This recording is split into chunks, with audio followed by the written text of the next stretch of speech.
Hello guys, இன்னைக்கு என்ன பார்க்க போறோம்னா, இன்னைக்கு வெப்பன் ராயல் தான் கைஸ் பண்ண போறோம். அதாவது இன்னைக்கு புதுசாக ஒன்று இருக்கு வெப்பன் ராயல். அதாவது இது எஸ்விடி கன்னு, double accuracy, single single range.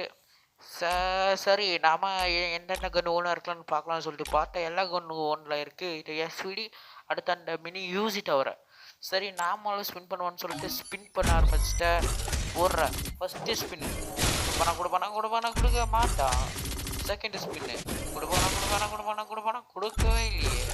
மூணாவது ஸ்பின்னு கொடுக்கல, நாலாவது ஸ்பின்னு கொடுக்கல, அஞ்சாவது ஸ்பின்னு கொடுக்கல, கடைசி ஸ்பின்னு இப்போ கண்டிப்பாக கொடுத்தாகணும்னு சொல்லிட்டு ஸ்பின் பண்ண கொடுத்துட்டான். அதான் எல்லாருக்கும் தெரியுமே. அப்படி என்ன ஆச்சுன்னு கேட்டிங்கன்னா, அந்த மினி யூசிக்கு பார்க்கணுமே. அந்த mini UC just one guys, only ஒன்னே ஒன்று தான். 99 வந்துச்சு. சரி பரவாயில்லன்னு சொல்லிட்டு நான் போயிட்டு அந்த எக்ஸ்சேஞ்ச் பண்ண ஆரம்பிச்சிட்டேன். FF token exchange.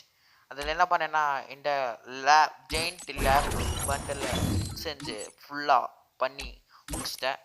நான் இந்த ரெண்டும் எக்யூப் பண்ணி வச்சுருக்கேன். எப்படி இருக்குது? நல்லா இருக்கா? நல்லா இருந்ததுன்னா நல்லா இருக்கு. சரி ஓகே. இந்த எஸ்விடிக்கான டெஸ்டிங் பண்ணணுன்னா ஜஸ்ட் ஃபார் 10 லேக் கைஸ். அடுத்து இந்த கோல்டு போனதான் மிஞ்சம். சரி ஓகே பாய்.